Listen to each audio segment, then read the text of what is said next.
não começa de toca B. Ela começar no negócio.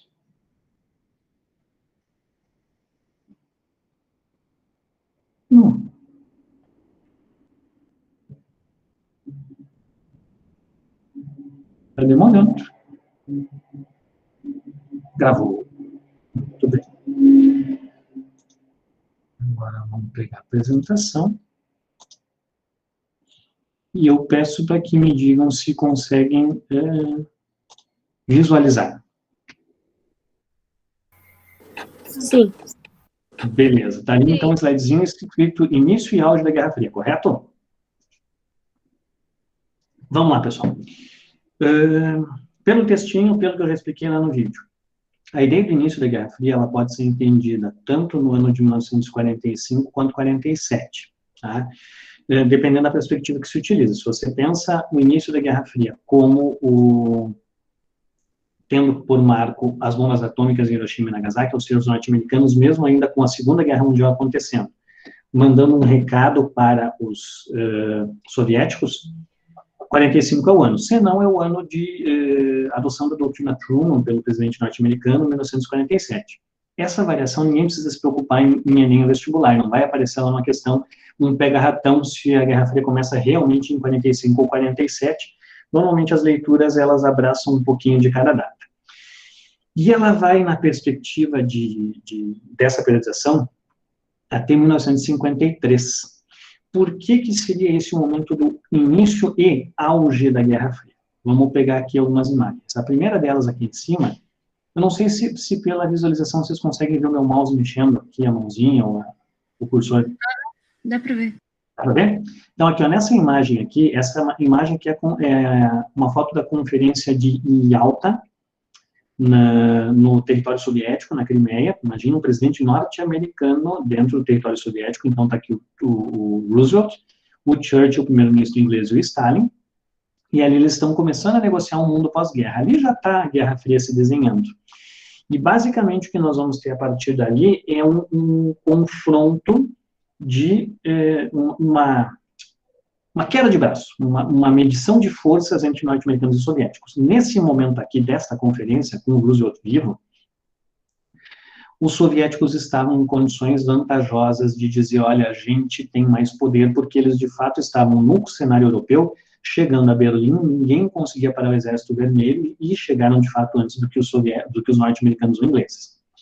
No entanto, poucas semanas depois, o carinha aqui no meio, o Roosevelt, vocês podem notar que ele já está com uma cara de judiado aqui. Ele morre, ele já está, inclusive, no 4º mandato como presidente norte-americano, depois nunca mais aconteceu, a Constituição deles proíbe, se não fizerem algo com ela, porque o Capitólio não invadiram. E quem assume esse carinha aqui, ó, de novo, estamos numa conferência, agora não mais em Yalta, mas em Potsdam, que é dentro da Alemanha, ou seja, os aliados já venceram, então, dentro da casa dos nazistas. Nessa conferência, o Truman está no lugar do Roosevelt, pelos Estados Unidos. Aqui é o Clement Attlee, no lugar do Churchill, que perdeu a eleição. Imagina, ele é considerado o maior primeiro-ministro da história inglesa, no entanto, ele perde a eleição no ano da guerra, no final da guerra.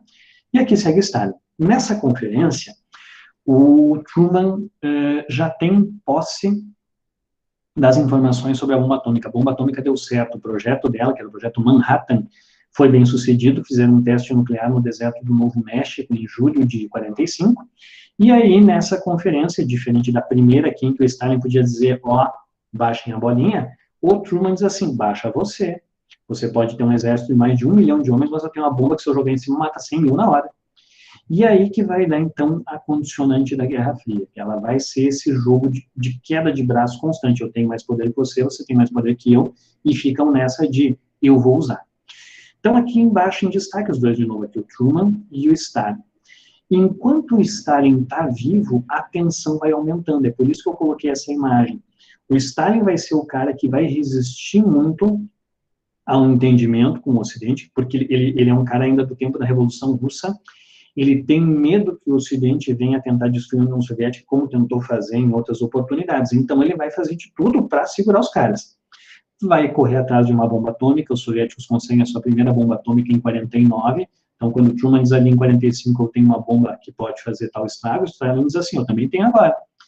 E aí você começa a corrida armamentista. Por isso o auge, o tom vai se elevando do tipo, eu tenho mais, eu vou usar e eu vou atacar você. E o outro responde, eu tenho mais, eu vou usar e eu vou atacar você. E isto vai ganhando um grau elevado de tensão. E aí vocês imaginem o mundo, 1945, devastado em função da Segunda Guerra, esperando que não aconteça um novo conflito, porque o que terminou em 45 terminou com bomba atômica. A probabilidade era que um novo conflito tivesse de novo bomba atômica. E eis que em 1950, por isso essa imagem aqui no cantinho, começa uma guerra na Península Coreana, na Península da Coreia, entre a Coreia do Norte comunista e a Coreia do Sul capitalista. E o mundo fez assim, vai dar porcaria. Vamos usar bomba atômica. Até porque do lado norte-americano, os soviéticos apoiavam indiretamente. Perdão, do lado norte-coreano, os soviéticos apoiavam indiretamente. Do lado sul-coreano, os norte-americanos apoiavam indiretamente. Então, a possibilidade desse apoio indireto se tornar uma participação direta era algo que deixou o mundo inteiro em tensão. Foi o primeiro conflito armado desde a Segunda Guerra Mundial. E o medo é que fosse um conflito à base de armas nucleares. A Guerra da Coreia foi algo estúpido, morreu mais de 1 milhão de pessoas.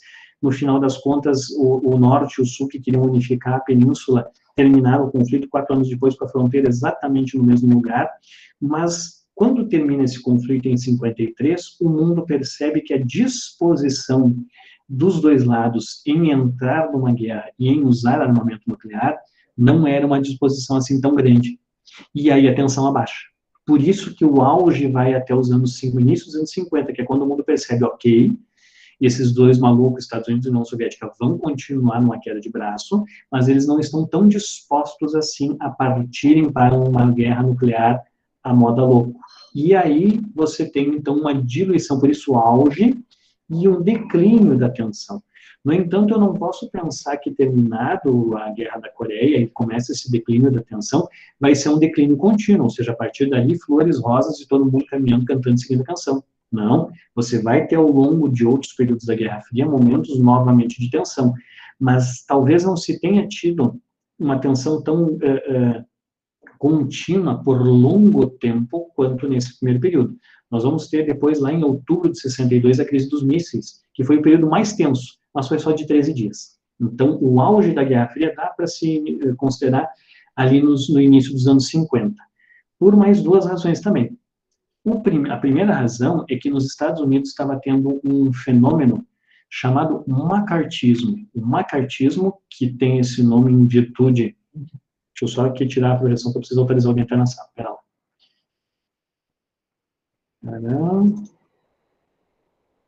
lá. Aqui. Pronto, já estou voltando à projeção. Cadê? Aqui.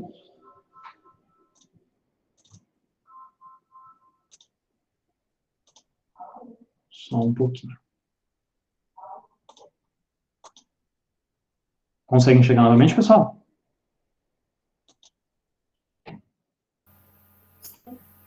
Sim? Beleza.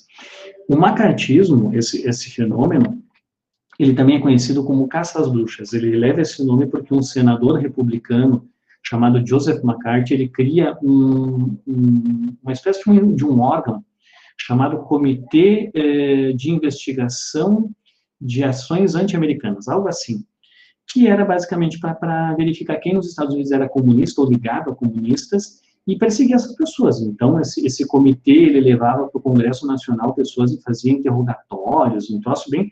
Por isso a expressão caça às bruxas mesmo, era uma coisa meio parecida com a Inquisição. Para quem curte literatura e cinema, tem um livro que depois... Na verdade, é uma peça que depois vira filme, que fala sobre isso, mas fala de maneira metafórica, que se chama As Bruxas de Salem. Uma baita peça, um baita romance, um baita filme também, já mais antigo, mas um bom filme, e que tenta dessa ideia, assim, de como o macartismo provocou na sociedade americana uma histeria anticomunista. Tudo era comunista, qualquer coisa vermelha, mais ou menos como um todo na torada. Via algo vermelho e saia correndo enlouquecido. O macartismo, ele vai ir até o início dos anos 50, 52, 53 também por ali, quando o senador Joseph McCarthy começa a entrar em descrédito, depois ele acaba completamente esquecido, aquele coió. E para você ter uma ideia de como isso foi expressivo, como se tinha um furor anticomunista muito intenso, é nessa época que os norte-americanos expulsam dos Estados Unidos um cineasta britânico chamado Charles Chaplin. E não deixa, inclusive, ele voltar para os Estados Unidos, ele só volta de novo em 77 para ganhar um Oscar honorário.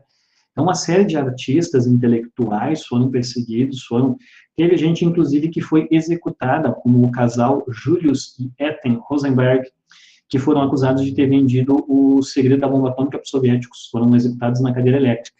Décadas depois se provou que eles eram inocentes, fruto daquela histeria do macartismo. Então, o macartismo entra em declínio, que ajuda a diminuir o auge da Guerra Fria nos Estados Unidos, e na União Soviética o Stalin morre em 53, ou seja, o cara mais combativo do outro lado também sumindo do cenário, ajuda a dar uma diluída na tensão, por isso o auge começa a ter um leve declínio. E esse leve declínio leva a um período que a gente chama de coexistência pacífica. Qual foi a ideia da coexistência pacífica? Norte-americanos e soviéticos, e sobretudo norte-americanos, que são sempre os caras da iniciativa. Para quem viu o videozinho lá da Guerra Fria, é sempre bom lembrar que os norte-americanos eles saem muito melhor da Segunda Guerra Mundial que os soviéticos, então eles têm condições da iniciativa. São eles que fazem primeiro o Plano Marshall, são eles que fazem primeiro a OTAN. A União Soviética tenta responder, mas ela nunca foi um páreo para os Estados Unidos. Ela vai ter um número de ogivas nucleares muito grandes, o que aparentemente a coloca num pé de igualdade. Mas ela não competia politicamente, não competia economicamente, ela sempre esteve atrás. E os norte-americanos sempre tiveram a iniciativa. E aí, para os norte-americanos, fica claro, após a Guerra da Coreia, que seria impossível eliminar o comunismo, que era necessário contê-lo, e onde ele estivesse, não havia como ignorá-lo. Seria necessário uma existência, ou uma coexistência entre os dois lados, que não levasse a um conflito, por isso a ideia de coexistência pacífica. E como se daria essa coexistência pacífica? Através de eventuais contatos entre os dois lados, entre os líderes dos dois lados. Não por acaso a fotinho está bem aqui em cima, é a figura do John Kennedy, presidente norte-americano entre 61 e 63, e o sucessor do Stalin, um cara chamado Nikita Khrushchev, ou Khrushchev, de vez em quando varia a pronúncia, a escrita é com Khrushchev mesmo, que demonstra que os norte-americanos e soviéticos, a partir dali, não abandonam a tensão entre si, mas procuram momentos de diálogo. Eu escutei uma notificação do chat, eu não consigo ver em função da projeção. Se alguém tem alguma dúvida, abre o microfone e pode me interromper. Seria o caso? Não? Só saiu alguma pessoa. Beleza, obrigado. E aí, o que acontece no período da coexistência pacífica? Além de momentos de diálogo, notem, eu estou dizendo que na coexistência pacífica você tem diálogos, mas você tem momentos de tensão também. Seria mais ou menos assim, eu pensar no auge da Guerra Fria, a tensão lá em cima, na coexistência pacífica ela desce, mas ela tem momentos de elevação de novo, como se fosse um eletrocardiograma, e às vezes de um coração bem tenso. E aí, esse período da coexistência pacífica vai fazer com que a Guerra Fria se torne mais diversificada. Ela vai começar a se ampliar a disputa entre norte-americanos e soviéticos para outros campos que não necessariamente ou exclusivamente o da corrida armamentista.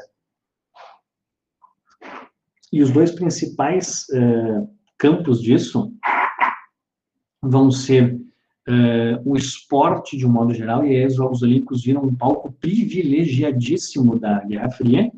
E eu botei no vídeo lá, por exemplo, uma imagem da Nadia Comaneci, a partir da década de 50 e 60, então os Jogos Olímpicos vão ganhando muita expressividade com o palco da Guerra Fria. Tem os Jogos de Melbourne, na Austrália, 1956, tem uma partida de... Não, mas não foi entre eles, tinha a partida de polo aquático que ficou conhecida como a Batalha de Sangue, porque a piscina terminou vermelha de sangue, mas não foi entre norte-americanos e soviéticos, foi entre soviéticos e húngaros. Mas, de um modo geral, disputas entre países acabavam indo também para os Jogos Olímpicos. E, ao mesmo tempo, houve uma diversificação também da forma de disputa para a chamada corrida espacial. É na coexistência pacífica que ela ganha expressão. Vamos tentar lembrar de um mapinha que eu não tenho aqui projetado. Mapa Mundi. Os norte-americanos tinham bases em torno da União Soviética como um todo. Turquia, Alemanha Ocidental, Afeganistão na época, Irã, Coreia do Sul, Japão, pega todo o território soviético, ele era circundado de áreas nas quais os norte-americanos podiam pegar uma bomba atômica, botar num avião e levar e jogar. Por quê? Porque ao final da Segunda Guerra Mundial, a única forma de jogar a bomba era por um avião bombardeiro. Ao longo do início da Guerra Fria, junto com o desenvolvimento das bombas nucleares, também se desenvolveu mísseis, que gradualmente foram ganhando um alcance maior, até chegar ao ponto de se tornarem os chamados mísseis intercontinentais, que demoraram um pouco para serem operacionalizados, mas surgiram nesse período. Só que o que acontece, à medida que eles iam fazendo mísseis cada vez mais potentes, cada vez maiores e capazes de levar muita coisa a uma distância muito grande, a Guerra Fria foi mudando. E aí esses mísseis, eles tinham que ter alguma funcionalidade que não fosse exclusivamente levar uma bomba ao outro lado do planeta. Lembra? O míssil é um artefato propulsor, ele vai levar na sua ponta lá uma ogiva, que é onde está a carga explosiva. Isso ensejou gradualmente os caras, isso simplificando. Em vez de pegarem aqueles propulsores e levarem uma bomba de um lugar ao outro, levarem algum objeto do solo terrestre para o espaço. A lógica de propulsão é a mesma. E aí você vai ter, então, o início da corrida armamentista. Gradualmente, norte-americanos e soviéticos usam a tecnologia antes pensada para os mísseis para atingir um outro, para mostrar quem tinha mais tecnologia, a ponto de chegar ao espaço. Nessa corrida corrida espacial, quem sai na frente são os soviéticos, que conseguem colocar o primeiro satélite em órbita, o primeiro objeto feito pela mão humana fora do planeta, que é o satélite Sputnik, que é esse aqui que está projetado para vocês aqui, essa bolinha esférica, que bolinha esférica é boa, né? Esse objeto esférico aqui de metal com 4 antenas, basicamente o que ele fazia do espaço era mandar um bip para um receptor na Terra, provando que era possível fazer a transmissão de sinal, e logo em seguida os soviéticos também conseguem colocar o primeiro ser vivo no espaço, que é a cadelinha Laika, só não conseguem trazê-la de volta. Ela é colocada no Sputnik 2, ela chega ao espaço, alguns dizem até que ela nem chegou, ela acabou morrendo no caminho, mas eles conseguiram, a partir desse experimento, provar que era possível colocar um ser vivo no espaço. Então já estavam na frente da guerra, na corrida espacial, e vão ter os soviéticos nessa corrida o seu ápice, quando em 61 colocam o primeiro ser humano em órbita, o cosmonauta, eles chamavam o astronauta de cosmonauta, Yuri Gagarin, 1961, frase clássica, a Terra é azul, eu diria Renato Portaluppi. E aí parecia então que os soviéticos tinham essa dianteira. Em 61 eles chegam então a colocar um homem no espaço, e em 61, esse mesmo carinha que eu mostrei aqui, o John Kennedy, ele assume um compromisso. Nós vamos colocar um homem na Lua antes do final da década. Então notem, em vez de estarem naquela lógica da agressão de eu vou jogar uma bomba na tua capital, vou fazer um bombardeio, agora a disputa ela vai se complexificando. Não que se tenha se deixado de produzir mísseis balísticos, ogivas nucleares, a tensão militar ela segue, mas ela vai se diversificando para campos outros, como o da tecnologia aeroespacial, do esporte, entre tantos outros. Isso mostra que a coexistência pacífica tem momentos de declínio da tensão, mas ela tem também momentos de ascensão, de subida dessa tensão. E os dois principais momentos que se tem neste período da coexistência pacífica são a construção do Muro de Berlim e a crise dos mísseis de Cuba. Ambas bem pertinho, a construção do Muro de Berlim inicia em 61, a crise dos mísseis de Cuba em 62. Tem aqui a primeira imagem embaixo, é da construção do Muro de Berlim. Ele foi feito de uma maneira relativamente rápida e surpreendente, do dia para a noite veio um contingente muito grande de soldados e ergueu rapidamente uma barreira separando as duas áreas de Berlim. Lembrem, Berlim, capital da Alemanha, ela é dividida em duas áreas após a Segunda Guerra, uma capitalista, outra socialista ou comunista, só que essa cidade ela está toda dentro do território da Alemanha Oriental, que era comunista.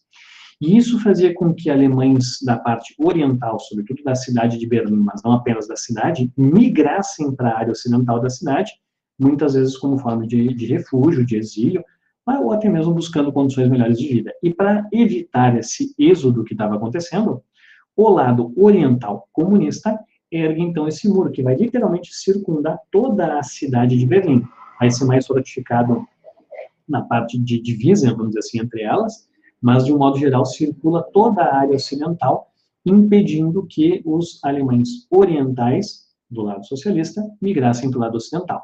Isso gerou uma tensão muito grande naquele contexto, foi, não por acaso, o grande símbolo da Guerra Fria, porque expressou fisicamente a divisão ideológica do mundo, foi chamado de Muro da Vergonha. O presidente Kennedy, de novo, ele foi a Berlim e discursou na frente do muro para a população da Berlim Ocidental capitalista, dizendo que ele também era um berlinense naquele dia, que ele também estava sendo atingido por aquela violência.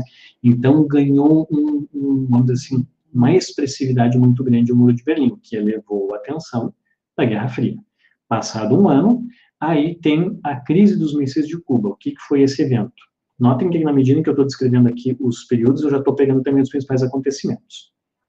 A crise dos mísseis de Cuba foi um momento em que, logo após a Revolução Cubana de 59, Fidel Castro, Che Guevara, Camilo Cienfuegos e uma galera lá tomam o poder em Cuba, 1º de janeiro de 59, é importante ressaltar que essa dita Revolução Cubana, apesar de ser anti-norte-americana, ela não é, a priori, comunista. Ela é para tentar tirar o ditador, na época um tal de Fulgêncio Batista, e expulsar as empresas norte-americanas que controlavam a economia da ilha cubana, basicamente como se fosse uma colônia. O que acontece? Logo em seguida da Revolução Cubana, tem uma ação do governo norte-americano, uma ação secreta da CIA, tentando invadir Cuba e derrubar o governo do Fidel Castro, que é a chamada Invasão da Baía dos Porcos, 1961, que fracassou. Os cubanos conseguiram deter. Só que os cubanos, o governo cubano, que não era bobo nem nada, pensou, a gente conseguiu deter os caras agora, se eles vêm com a força total que podem, patrolam a gente, passam por cima, como diria Gel Fux, passam um trator. E não teriam, obviamente, condições de deter os norte-americanos. Por isso, lá em 61, Fidel Castro olhou e disse assim, sou comunista. E se eu sou comunista, o lado comunista tem que me ajudar. Os cubanos acabam barganhando com o governo Khrushchev, ou seja, daquele careca ali, um apoio financeiro e político em troca de a concessão de locais para bases na ilha de Cuba. E aí lembrem que eu falei agora um pouquinho do mapa da União Soviética. Você tinha uma série de aliados norte-americanos próximos à União Soviética. No lado do hemisfério ocidental, do continente americano, não havia nenhum território aliado à União Soviética próximo aos Estados Unidos. Com essa barganha do governo cubano em 61, passa a ter um território aliado aos soviéticos, a uma distância de 150 quilômetros do território norte-americano. 150 quilômetros é Bento, Porto Alegre, é do lado.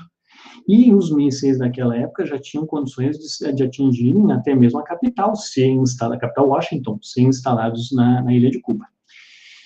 Os soviéticos adoraram a ideia, entraram num acordo, começaram a financiar os cubanos, só que quando da instalação desses mísseis, os norte-americanos descobriram, através de espionagem, avião, todo aquele esquema 007 da vida, e tomaram uma atitude. O governo Kennedy, o Kennedy de novo, que vai passar boa parte da coexistência pacífica, ele faz um bloqueio a Cuba, e o Kennedy vai à TV e diz o seguinte, ninguém passa nesse bloqueio, se alguém tentar passar, a gente vai atacar, e se os soviéticos não tirarem de uma vez esse armamento da ilha, nós vamos entender como uma declaração de guerra.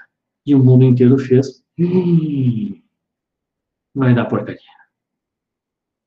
13 dias em que o governo soviético não respondia, o governo norte-americano dizia, nós vamos atacar. Obviamente, se atacassem, seriam respondidos. E o mundo inteiro estava só pensando, não faz isso, não faz isso, não faz isso. E não fizeram. Em 13 dias, o governo Khrushchev decidiu recuar e tirar o armamento de Cuba. Inclusive, foi uma das coisas que contribuiu para o Khrushchev ser derrubado dentro da União Soviética.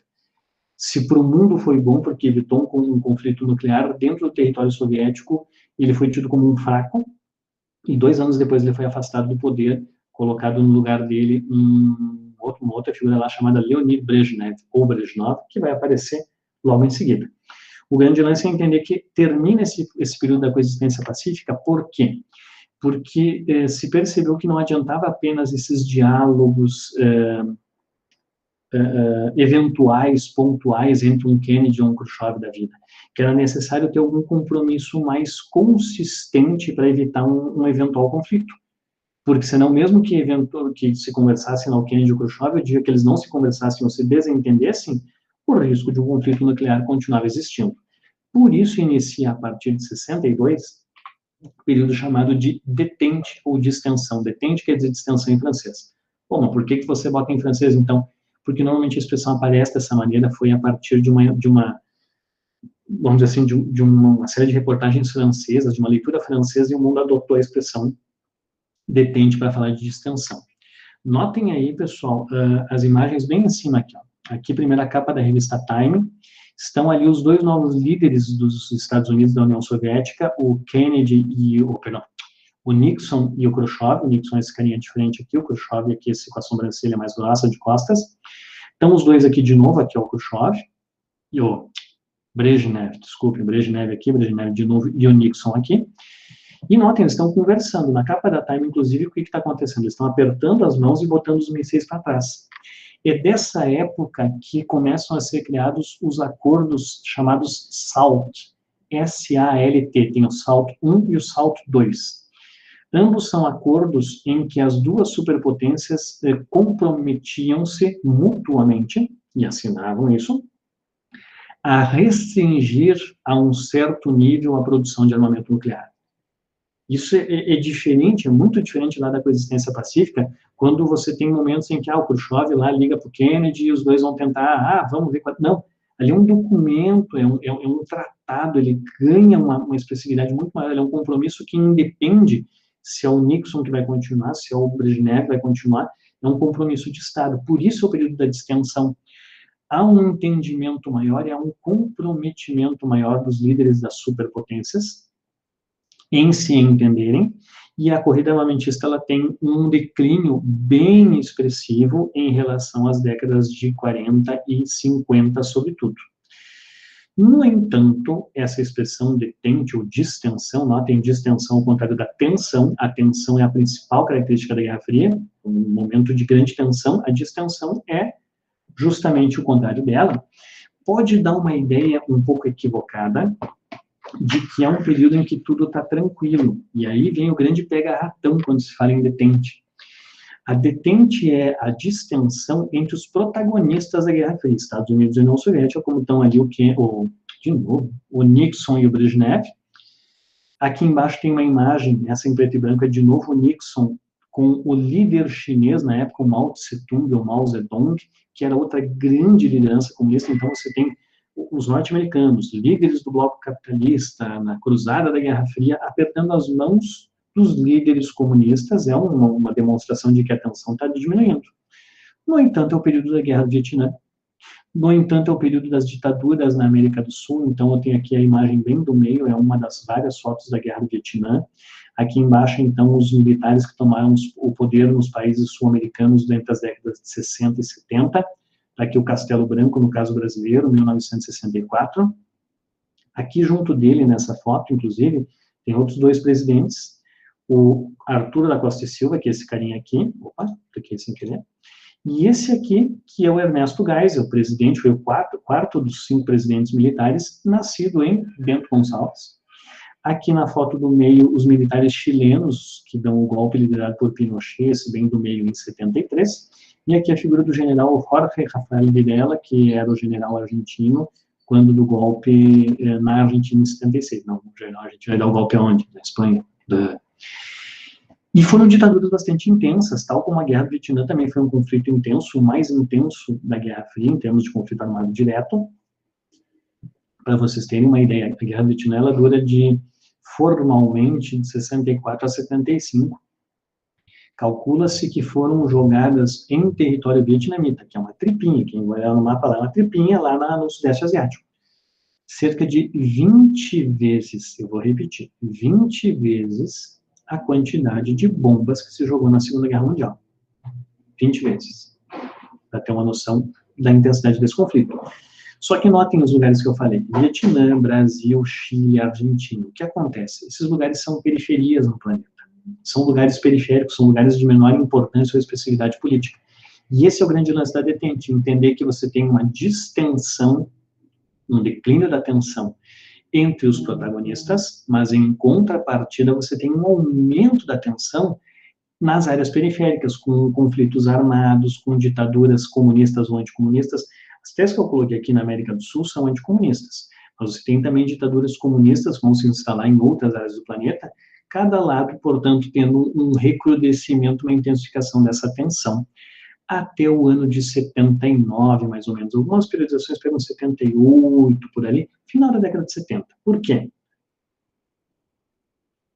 Lembrem que eu expliquei que os norte-americanos são os protagonistas, é deles a iniciativa. Então, as mudanças na Guerra Fria são muitas vezes ocasionadas pela postura norte-americana.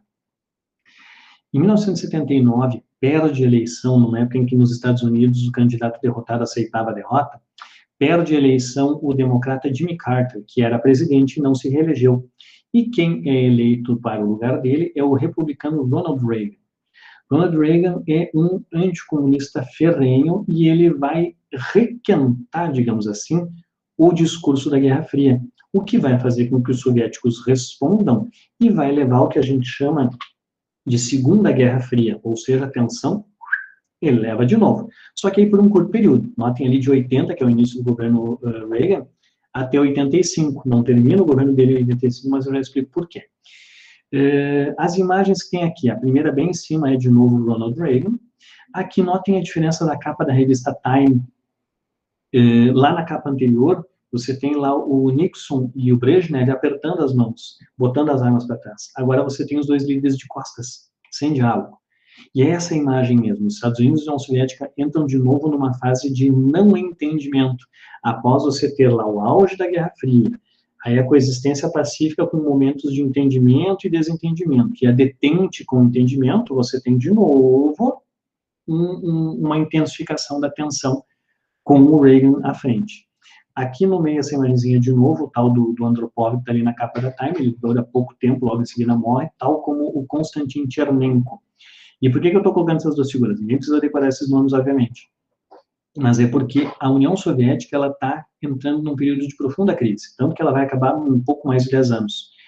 E com governantes velhos, doentes, que morrem pouco tempo depois do exercício do cargo, que não têm condições de fazer frente aos Estados Unidos. Por outro lado, os Estados Unidos, que vinham do trauma da Guerra do Vietnã, que é uma guerra que eles perdem. Tá, mas como assim eles perdem? Cuidado. A perda norte-americana na Guerra do Vietnã é que eles sejam derrotados. Os norte-americanos têm 50 mil baixas, eles matam 1 milhão no Vietnã. A questão é que a maior potência militar, econômica e política do planeta vai para uma luta contra uma nação agrícola, de um bando de camponês sem grandes recursos, e não consegue vencer eles. Essa é a derrota norte-americana. Não é que eles percam efetivamente, mas eles não conseguem se impor. E isto, para esse gigante, foi um trauma difícil de engolir, é até hoje. Então, o Reagan, ele precisa, para ganhar popularidade, recuperar, vamos dizer assim, o orgulho norte-americano, mais ou menos como o maluco fez há pouco tempo aí com um negócio chamado Make America Great Again, aquele tipo de fala que mexe com o sentimentalismo nacionalista das pessoas e que acaba atraindo popularidade para quem profere esse tipo de discurso. O Reagan fez uso muito bem dele. Inclusive, ele se aproveitou de uma empreitada de um cineasta chamado George Lucas e lançou um projeto político. Ele falou para a opinião pública norte-americana, estou falando de 1980, início dos anos 80, imagine, que ele ia construir um escudo antimísseis de satélites. Uma série de satélites no espaço, não vai ser onde, na banheira, uma série de satélites que estariam interligados e que, quando eventualmente um míssil fosse lançado contra o território norte-americano, esses satélites interceptariam o míssil com raios laser. Para vocês terem noção, em 1980 não existe nem telefone celular. E o Reagan está dizendo que vai vender um projeto desses, que ele batizou, olha a originalidade, de Guerra nas Estrelas. Original, né? E esse projeto Guerra nas Estrelas acabou alavancando em boa medida a popularidade do presidente, para que ele pudesse retomar, inclusive, o projeto aeroespacial norte-americano, com os chamados ônibus espaciais. Aqui tem um deles, que é o chamado Challenger, não 4, se não me engano, Challenger, Endeavour, me foge o nome dos outros dois, todos já aposentados, sendo que o Challenger, que é esse aqui, a ideia do ônibus espacial era um tipo de veículo capaz de ir e voltar do espaço. Antes você tinha lá um propulsor que levava o ser humano ao espaço, ele tinha que voltar para uma cápsula e caía meio que de paraquedas mesmo, literalmente, no solo terrestre, quando a ideia do ônibus espacial era uma espécie de um avião capaz de fazer isso e voltar.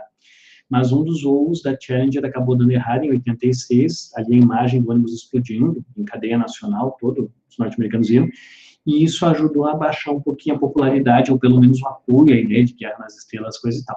Então, o Reagan, ele começa com esse discurso muito nacionalista, querendo requentar a Guerra Fria para reerguer o ânimo norte-americano e ganhar popularidade, usa a corrida espacial para isso, numa nova versão agora com os ônibus espaciais, mas vai ter que puxar um pouco o pé quando explode a Challenger em 86. Ao mesmo tempo, dentro do território soviético, a economia está começando a quebrar, os líderes estão morrendo rapidamente, não tem grande controle. Por que a economia soviética começa a quebrar? Os soviéticos, eles sabiam fazer foguetes espaciais, tecnologias assim absurdas, mas eles eram péssimos em tecnologias de consumo, então eles gastavam em coisas que não tinham retorno financeiro para o consumo dentro do país, que de alguma maneira fizesse a economia girar.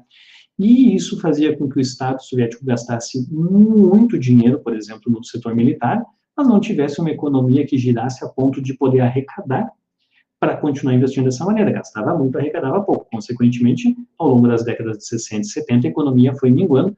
Quando chega nos 80, a coisa está caótica.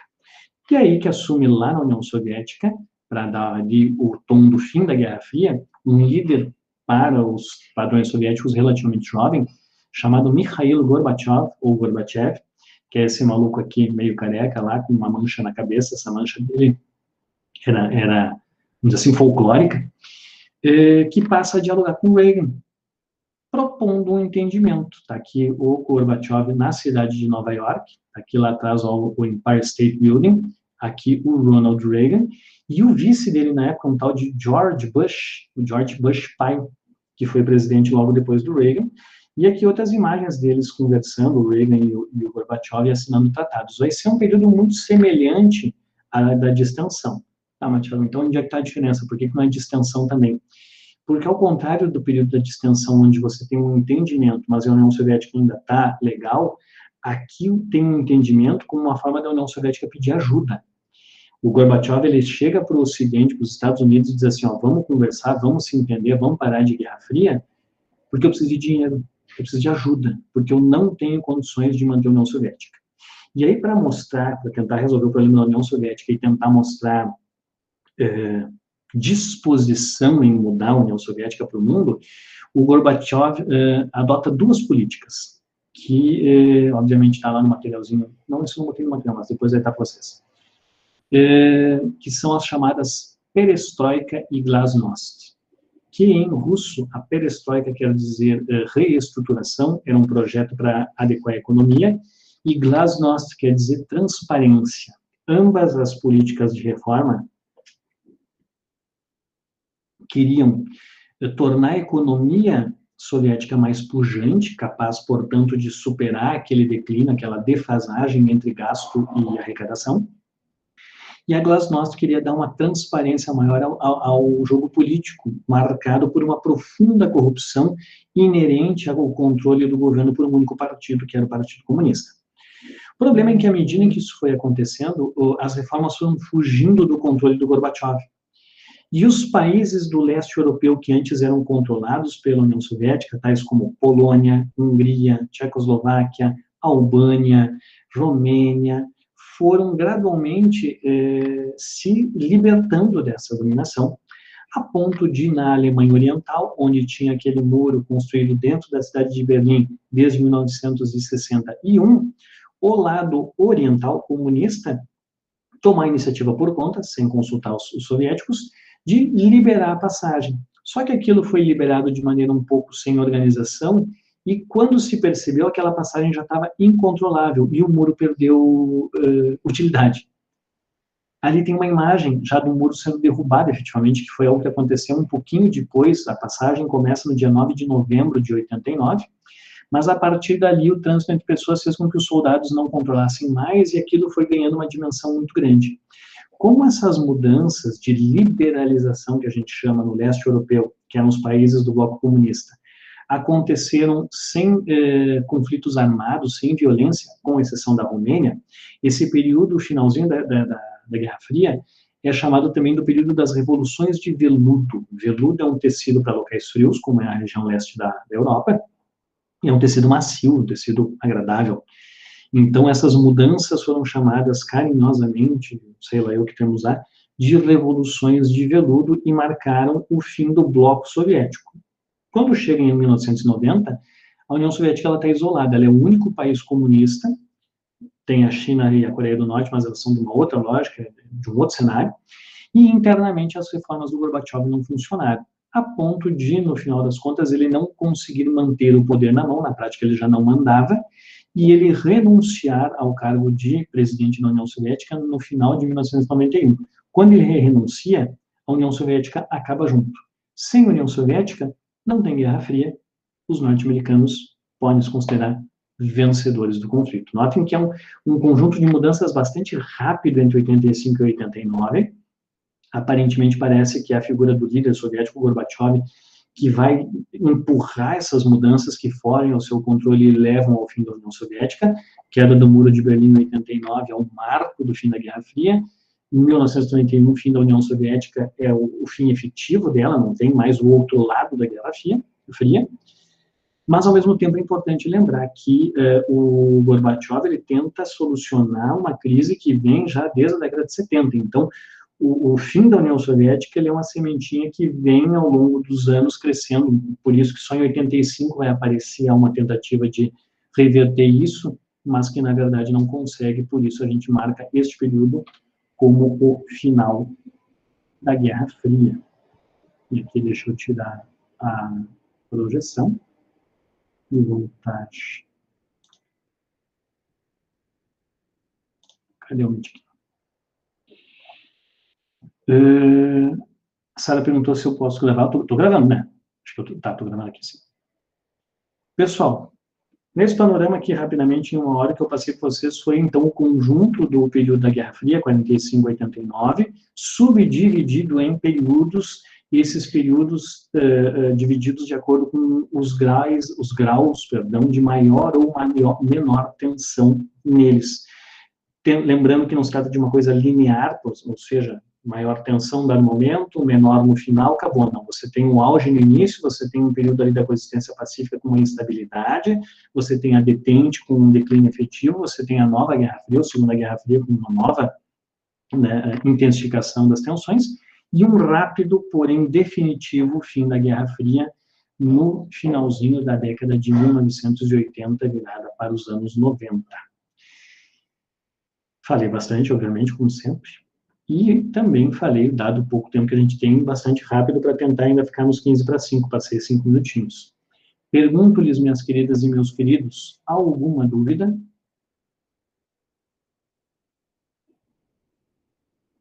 Não? Tudo ok? Sobre os principais acontecimentos da Guerra Fria, que eu vou deixar vídeo, não vou, obviamente, falar aqui.